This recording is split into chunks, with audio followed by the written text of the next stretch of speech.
Hello guys, welcome back to my channel @doctor study. Guys, this is Manjeet and आज के video में हम बात करने जा रहे हैं हमारे रोग निदान सीरीज के नेक्स्ट व्याधि की, जिसमें हम बात करेंगे स्थौल्य और कार्श रोग के बारे में। इसमें हम बेसिकली सबसे पहले देखेंगे स्थौल्य के बारे में कि स्थौल्य के हेतु क्या है, स्थौल्य की संप्राप्ति क्या है, उसके संप्राप्ति चक्र, उसके लक्षण आदि, पूर्व रूप आदि के बारे में बात करेंगे। उसी प्रकार हम कार्श रोग के बारे में भी बात करेंगे। अगर वहीं पे हम वेटेज की बात करें तो जो स्थौल्य और कार्श रोग है, ये एग्जाम में 5 से 10 मार्क्स के लिए आ सकता है, तो इसको आपको अच्छे से करके जाना है, क्योंकि इसमें या तो एक एसएक्यू भी बन सकता है या फिर एक एलएक्यू भी बन सकता है। इसलिए आपको क्या करना है, स्थौल्य एवं कार्श रोग अच्छे से याद करना है। और इसमें से भी जो स्थौल्य रोग है उसके ज्यादातर क्वेश्चन आने के चांसेस रहते हैं, तो उसको अच्छे से कर लीजिएगा। तो चलिए स्टार्ट करते हैं। सबसे पहले हम देखते हैं अति स्थौल्य के बारे में। तो अति स्थौल्य में क्या बोला गया है कि मेदो मास अतिवृद्धित्वाच चल स्पीक गुद स्तनः अयथ उपचय उत्साहो नरो अति स्थूल उच्यते। ठीक है, मतलब कि जिस पुरुष की क्या है, मेद मास की अतिशय वृद्धि हुई है और उसके वृद्धि के कारण नितंब, उदर और स्तन अधिक बढ़ गए हों और वो चलते समय हिलते हो, और जिनका शारीरिक उपचय और उत्साह शक्ति नष्ट हो गई हो, उसे हम अति स्थूल पुरुष कहते हैं। ठीक है, मतलब कि जिस पुरुष में क्या हो गया है कि मेद जो धातु है और जो मांस धातु है वो बहुत ज्यादा बढ़ गए हैं। इनके कारण उनके जो नितंब है, मतलब कि जो उनके पेल्विक रीजन है, उदर है, पेट है जो, और साथ ही साथ स्तन है, उनका साइज बहुत ज्यादा बढ़ गया है। और चलते समय ये सारे जो हिस्से हैं, बॉडी पार्ट्स हैं, बहुत ज्यादा हिलते हों। और साथ ही साथ बोला गया है कि जिनका शारीरिक उपचय और उत्साह शक्ति नष्ट हो गई, मतलब कि उपचय तो हो गया है बहुत ज्यादा, जिसके कारण उत्साह शक्ति, मतलब कोई भी काम करने का जो उत्साह होता है शरीर में, वो नष्ट हो गया है। ऐसे पुरुष की हम अति स्थूल पुरुष की संज्ञा देते हैं, मतलब ऐसे पुरुष को हम अति स्थूल कहते हैं। वहीं पे बात करेंगे अगर अति स्थूल के हेतु के बारे में, तो अति स्थूल के हेतु में बताया गया है कि कफवर्धक आहार का सेवन करेंगे, ऑफकोर्स, क्योंकि हम देखते हैं कि अति स्थूल क्या है, एक बृहणीय व्याधि है, मतलब कि अतिब्रूहण होने के कारण यहाँ पे अति स्थूल की कंडीशन देखने को मिलते हैं। तो ऐसे कंडीशन में जो ब्रूहण का काम होता है वो हमारे शरीर में कफ दोष करता है।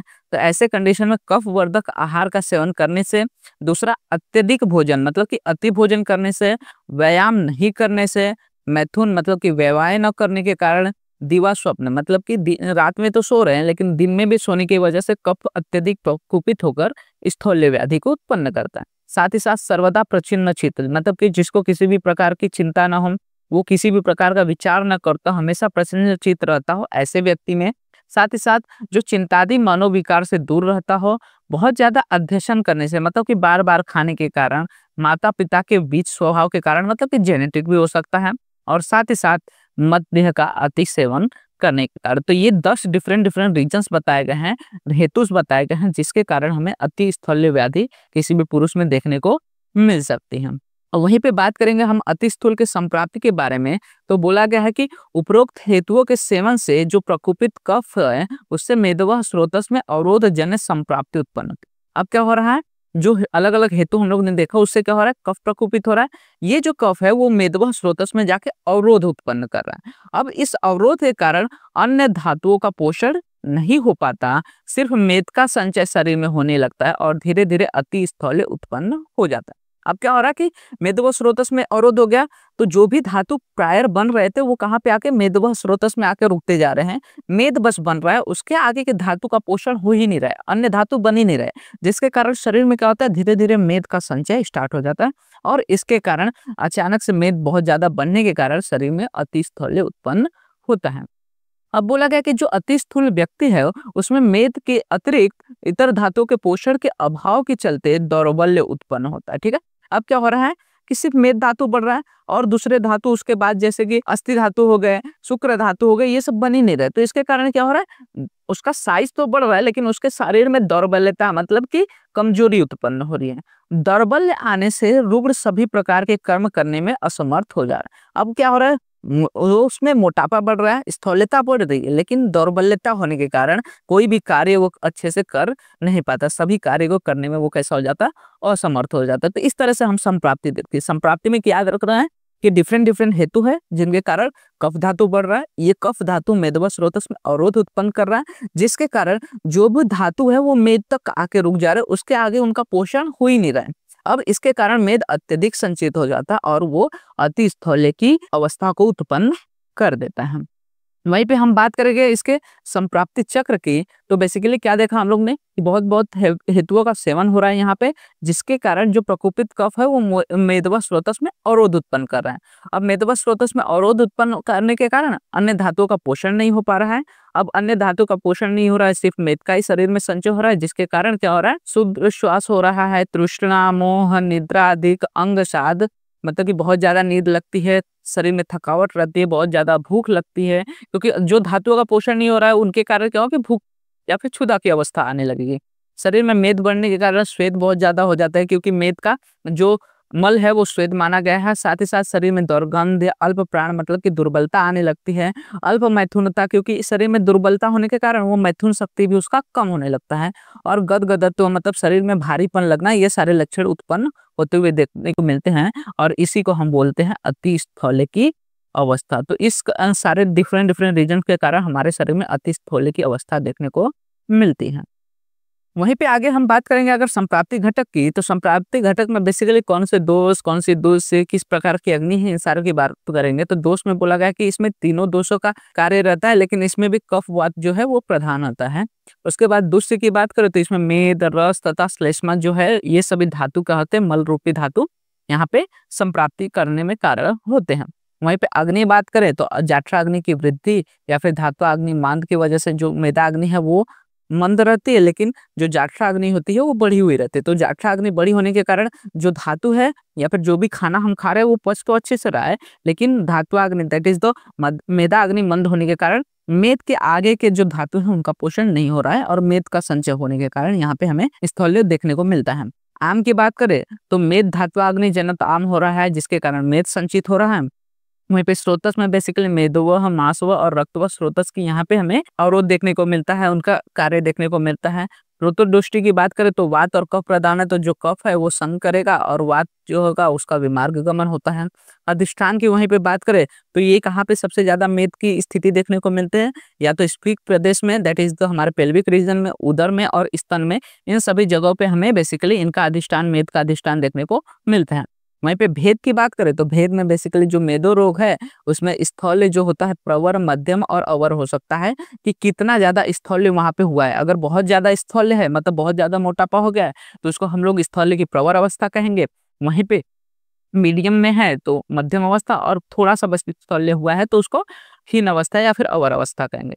व्याधि स्वभाव की बात करें तो ये दारुण होता है, क्योंकि बेसिकली हम लोग देखते हैं कि एक तरह से हम कार्य की चिकित्सा इजिली कर सकते हैं, लेकिन जो स्थौल्य की चिकित्सा है वो बहुत ज्यादा डिफिकल्ट हो जाती है, इसलिए इसका व्याधि स्वभाव कैसा रहेगा, दारुण मतलब कि क्रुच्छ रहेगा।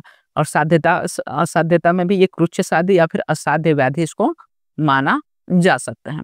वहीं पे इसके पूर्व रूप की बात करें कि क्या क्या पूर्व रूप हमें देखने को मिल सकते हैं इन केस ऑफ द स्थौल्य व्याधि, तो बोला गया है कि इसमें बेसिकली उदर प्रदेश में मेद का संचय देखने को मिलता है।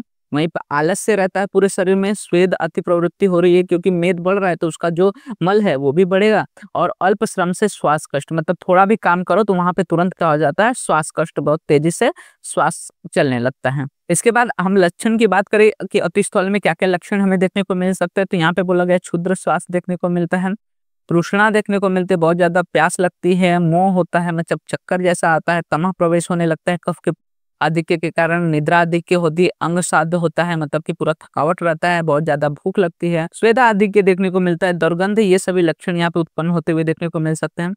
उसके अलावा बोला गया है अल्प प्राण हो गया, मतलब कि जो पुरुष रहता है कम प्राण वाला हो जाता है, जल्दी उसके हतायु हो जाते हैं, गतायु हो जाती है, साथ ही साथ अल्प मैथुन वाला हो जाता है, क्योंकि धातु क्षय के कारण जो होता है शक्ति का ह्रास होने लगता है, जिसके कारण अल्प प्राणता होती है। साथ ही साथ मैथुन शक्ति का भी अभाव होने लगता है, क्योंकि मेद ही बन रहा है, उसके आगे के अस्थि, शुक्र धातु आदि बन ही नहीं रहे, तो ऐसे कंडीशन में मैथुन शक्ति या फिर वैवाहिक शक्ति भी, और साथ ही साथ प्राण भी अल्प हो जाता है।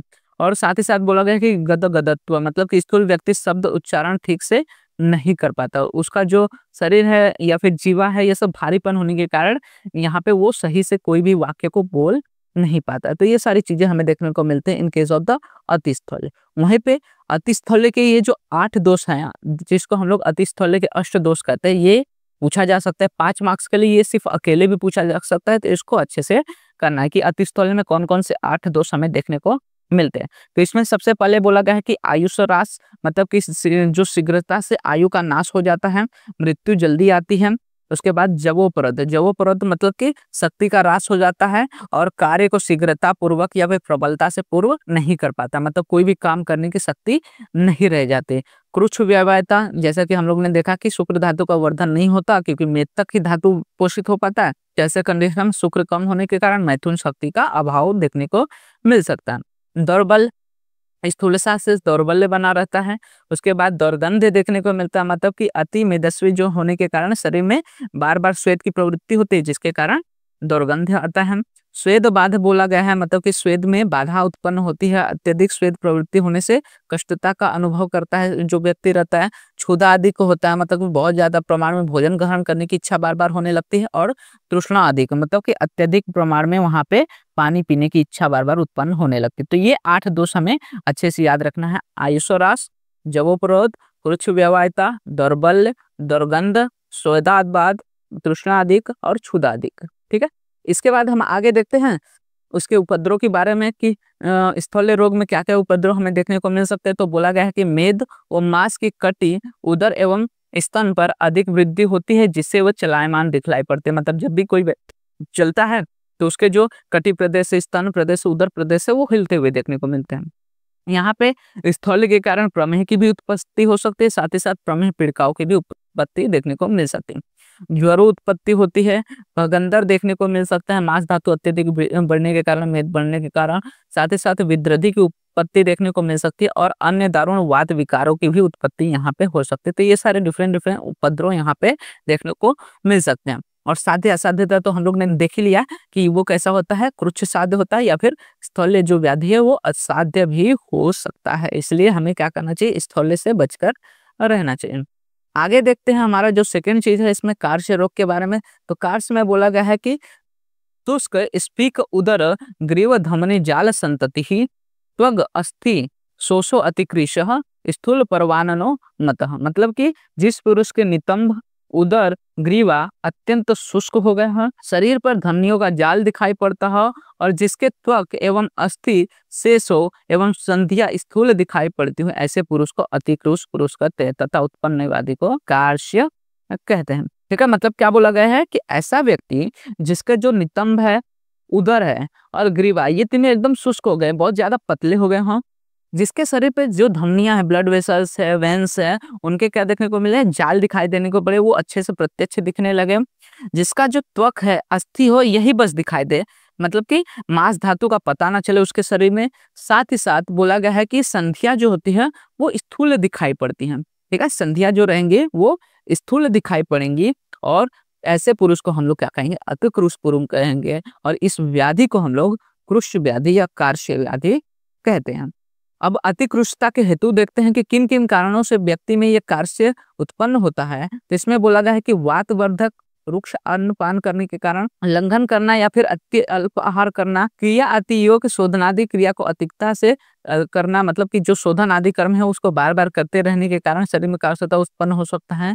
शोक आदि मानसिक कारण करने से, मतलब कि बहुत ज्यादा चिंता करने से, भय करने से, शोक करने से, रात्रि जागरण करने से, रात्रि में वात का प्रकोप होने के कारण, रुक्ष उद्वर्तन करने के कारण, साथ ही साथ बीज स्वभाव मतलब जेनेटिक रीजन हो सकता है, जर अवस्था मतलब कि बुढ़ापा के कारण हो सकता है, दीर्घकालिक कोई रोग है, मतलब कोई क्रॉनिक डिसऑर्डर है जिसके वजह से धातु का उपचय नहीं हो पा रहा है, तो ऐसे कंडीशन के कारण, फिर क्रोधादि मनोभाव, बहुत ज्यादा क्रोध, शोक, लोभ, ये सब जो मनोभाव है बार बार उसमें लिप्त रहने के कारण, और सुश्रुत में जो है अति मैथुन और अध्ययन आदि को भी कृशता के कारण में माना है। ठीक है, मतलब कि अति व्यवहार कर रहे हैं, जरूरत से ज्यादा मैथुन कर्म कर रहे हैं, या फिर बहुत ज्यादा अध्ययन कर रहा है, बहुत ज्यादा अध्ययन का चिंता, स्टडी का टेंशन लेके बैठे, तो ऐसे कंडीशन में वहां पे हमें कृशता व्याधि देखने को मिल सकती है। वहीं पे हम बात करेंगे अगर इसके संप्राप्ति घटक की, तो संप्राप्ति घटक में बेसिकली जो कार्य रोग होता है इसमें वात दोष का प्रधानता देखने को मिलता है। दूसरे में यहाँ पे रस, माद, मेदादि जो धातु है उनकी कम क्षय अवस्था देखने को मिलती है। वहीं पे स्रोतस की बात करें तो रसवा, मासवा और मेदवा स्रोतस इसमें देखने को मिलते हैं, इनको इंक्लूड किया जाता है। वहीं पे स्रोतो दृष्टि में बेसिकली संग देखने को मिलता है। व्याधि स्वभाव की बात करें तो ये भी क्रुच्छ साध होता है, लेकिन ये असाध्य नहीं होता। ठीक है, हम लोग ने जैसा देखा कि ऊपर कि जो हमारा स्थूल्य रोग था वो असाध्य भी हो सकता है क्रूरचसाद के अलावा, लेकिन जो हमारा कार्श रोग है वो क्रूरचसाद होता है, ऐसा नहीं कि असाध्य है। और व्याधि प्रभाव की बात करें तो इसका जो स्वभाव होता है या प्रभाव होता है वो सर्व शरीर होता है, मतलब पूरे शरीर पे एक साथ देखने को मिलता है। कार्श के वहीं पे लक्षण की बात करें तो बेसिकली बोला गया है कि जो कार्श से पीड़ित व्यक्ति है उसके स्फीक, उदर, ग्रीवा आदि स्थान शुष्क हो जाते हैं, ठीक है। मतलब कि उसका नितंब हो गया, उसके पेट हो गए या फिर ग्रीवा हो गया, एकदम शुष्क, बहुत पतला दिखाई देने लगता है। संपूर्ण शरीर में धमनियां उभर दिखाई देती हैं, ठीक है। मतलब पूरे शरीर में जो धमनियां है, वेंस है, वो दिखाई देने लगती है इसीलिए। और इसके शरीर में बाह्यते त्वचा और अस्थि शेष रहती हैं, मतलब कि बस क्या बचता है, अस्थि दिखाई देती और त्वचा दिखाई देती है, बीच में मांस धातु बिल्कुल ही क्षीण हो चुका रहता है। और जो पर्व स्थान होते हैं वो स्थूल दिखने लगते हैं, मतलब जितनी भी संधि स्थान रहते हैं वो सभी बड़े दिखते हैं और उसके अलावा सभी दूसरे रीजन एकदम पतले पतले दिखते हैं। तो ये सारे लक्षण हमें देखने को मिलते हैं इन केस ऑफ द कार्श व्याधि। वहीं पे इसके उपद्रव की बात करें कि कृष्ण व्यक्ति है, अगर उसके शरीर में कार्शता उत्पन्न हो रही है तो उसके कारण कौन कौन से दूसरे चीजें देखने को मिल सकते हैं उसके शरीर में। तो बोला गया कि जो कृष्ण व्यक्ति होते हैं उसको प्लीहा वृद्धि, काश, श्वास, क्षय, गुल्म, अर्श, उदर रोग, ग्रहणीगत रोग एवं रक्तपित्त में से कोई एक रोग होता है और एवं मृत्यु को प्राप्त हो जाता है। मतलब कि कृष्ण व्यक्ति है, पहले से उसके सभी धातु क्षीण है और उसके बाद कोई भी एक व्याधि उत्पन्न हो रही है तो उसके शरीर में क्या होता है, बहुत ज्यादा प्रताड़ना उत्पन्न होते हैं जिसके कारण उसकी मृत्यु देखने को मिल सकती है। वहीं पे सुश्रुत ने कहा है कि इस प्रकार के जो रोगी हैं उनके प्राण शक्ति अल्प होती है, क्योंकि धातुओं का अपचय नहीं हो रहा है, उनका उपचय नहीं हो रहा है, तो प्राण शक्ति अल्प होने के कारण इनमें होने वाले सर्व प्रकार के रोग बलवान होते हैं। मतलब कि कोई भी छोटा भी रोग होगा तो उसके साथ लड़ने के लिए हमारी इम्यूनिटी पहले से वीक है, हमारी जो प्राण शक्ति है वो पहले से वीक है। तो ऐसे कंडीशन में छोटा भी रोग होता है तो वो हमारे शरीर के लिए कैसा हो जाता है, बलवान हो जाता है और वो हमारे मृत्यु के कारक होते हैं। मतलब इनके कारण छोटी से छोटी व्याधियों के कारण भी वहां पे मृत्यु देखने को मिल सकती है। मतलब कि अगर शरीर सही से उपचित नहीं रहा तो छोटी से छोटी व्याधि भी हमारे मृत्यु का कारण बन सकती है, इसलिए शरीर का उपचय अत्यंत आवश्यक बन जाता है। तो ये सारे हम उपद्रव देते हैं इन केस ऑफ द कार्श व्याधि। तो हम लोग ने क्या देखा आज की, सबसे पहले स्थूल व्याधि के बारे में देख लिया और कार्श व्याधि, तो दोनों को आपको अच्छे से करना है। स्थूल वाले में आपको जो स्थूल के 8 लक्षण बताए गए हैं वो अच्छे से क्या करके जाना है, अष्टक दोष जो है। और कार्श व्याधि भी आपको 5 मार्क्स के लिए पूछा जा सकता है। तो होप आपको सारी चीजें समझी होंगी एंड अगर कुछ डाउट रह जाता है तो आप कमेंट सेक्शन में मेंशन कर सकते हैं। मैं ट्राई करूंगा कि फर्दर जो मैं व्याधि पढ़ाने वाला हूँ उसमें वो सारी चीजों को और अच्छे से मैं समझा सकूं। सो इसी तरह के और भी फर्दर वीडियोस आने वाले हैं इस चैनल पे, जिसमें हम लोग रोग निदान सीरीज हो गया या फिर BMS second year, third year के जितने भी सब्जेक्ट्स आने वाले हैं सबके बारे में धीरे धीरे हम बात करेंगे। सबके वीडियोस यहाँ पे अपलोड होने वाले हैं, तो वो सारे वीडियोस देखने के लिए चैनल को सब्सक्राइब करना मत भूलिएगा। साथ ही साथ वीडियो अच्छा लगा तो वीडियो को लाइक एंड शेयर करना मत भूलिएगा, जिससे कि ज़्यादा से ज़्यादा लोग ऐसे और वीडियोस को देख सकें जिनसे उनके पढ़ाई में ज़्यादा हेल्प हो सके।